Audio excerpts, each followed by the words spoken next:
सोचिए, वही चीज जिसे हम छुपाते हैं, जिसे हम पाप या शर्म समझते हैं, वही चीज आपके जीवन की सबसे शक्तिशाली ऊर्जा हो सकती है।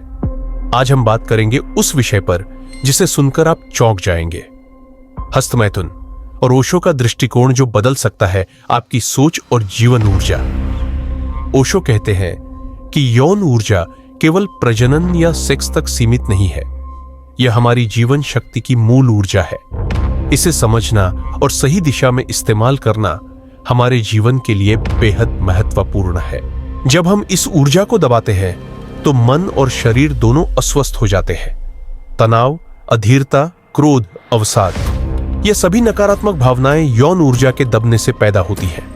ओशो कहते हैं, यौन ऊर्जा दबाई नहीं जा सकती। इसे दबाने की कोशिश केवल आपको मानसिक और शारीरिक रोग देती है। इसे समझो, जानो और जागरूक बनो।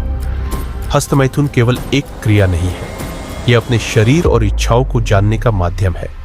जब हम इसे स्वीकार करते हैं तो यह हमारी रचनात्मक ऊर्जा और चेतना को भी जागृत करता है। अधिकतर लोग अपनी यौन इच्छाओं के लिए खुद को दोषी मानते हैं। बचपन से ही समाज और परिवार ने यह सिखाया है कि यौन इच्छाएं गलत है। यही कारण है कि हस्तमैथुन को अक्सर शर्मनाक और पापी क्रिया माना जाता है। लेकिन ओशो कहते हैं कि यह केवल भ्रम है। हमारे शरीर की इच्छाएं स्वाभाविक है, उन्हें स्वीकार करना और समझना हमारी जिम्मेदारी है। जब तक आप अपनी यौन ऊर्जा को स्वीकार नहीं करेंगे, तब तक आप अपने जीवन की ऊर्जा को समझ नहीं पाएंगे। अपराध बोध और शर्म केवल हमारी चेतना को भ्रमित करते हैं और यौन ऊर्जा को नकारात्मक दिशा में ले जाते हैं। इसलिए सबसे पहले इसे स्वाभाविक और प्राकृतिक समझना जरूरी है। ओशो के अनुसार अगर हस्तमैथुन को जागरूकता और समझ के साथ किया जाए तो यह एक साधना बन सकता है। जैसे ध्यान या योग हमारे मन को नियंत्रित करता है, वैसे ही हस्तमैथुन हमारे शरीर और यौन ऊर्जा को समझने का तरीका है। स्वस्थ हस्तमैथुन वह है जो संतुलन के साथ किया जाए, जिससे व्यक्ति अपने शरीर और इच्छाओं को जान सके। अस्वस्थ हस्तमैथुन वह है जो तनाव, अवसाद या बोरियत के कारण लगातार किया जाए।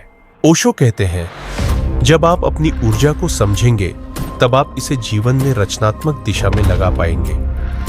हस्तमैथुन केवल संतोष पाने का तरीका नहीं है, यह आत्म जागरूकता की शुरुआत हो सकती है। यह हमें यह समझने में मदद करता है कि हमारी इच्छाएं और संवेदनाएं क्या हैं और हम उन्हें कैसे नियंत्रित कर सकते हैं। समाज ने हमेशा यौन ऊर्जा को पाप और अपराध के रूप में देखा। इस वजह से युवाओं को अपने शरीर और इच्छाओं के प्रति डर और शर्म महसूस होती है। ओशो कहते हैं कि यह दृष्टिकोण खतरनाक है। यह मानसिक स्वास्थ्य और आत्म जागरूकता दोनों के लिए हानिकारक है। यदि हम बच्चों और युवाओं को यह सिखाएं कि यौन ऊर्जा प्राकृतिक है, तो वे इसे समझकर सही दिशा में इस्तेमाल कर सकते हैं। यौन ऊर्जा को समझना और स्वीकार करना मानव जीवन का एक अनिवार्य हिस्सा है। ओशो बताते हैं कि यौन ऊर्जा को दबाने से जीवन में तनाव, क्रोध और अधीरता बढ़ती है। लेकिन जब हम इसे संतुलन और समझ के साथ अपनाते हैं तो यह ऊर्जा हमारे जीवन में सकारात्मक शक्ति बन जाती है। यह न केवल हमें खुशहाल बनाती है, बल्कि हमारी रचनात्मकता और चेतना को भी बढ़ाती है। हस्तमैथुन केवल एक शारीरिक क्रिया नहीं है, यह मन, शरीर और आत्मा को जोड़ने का तरीका है। ओशो का संदेश बहुत साफ है। पहला, हस्तमैथुन प्राकृतिक है। दूसरा, यह कोई पाप नहीं है।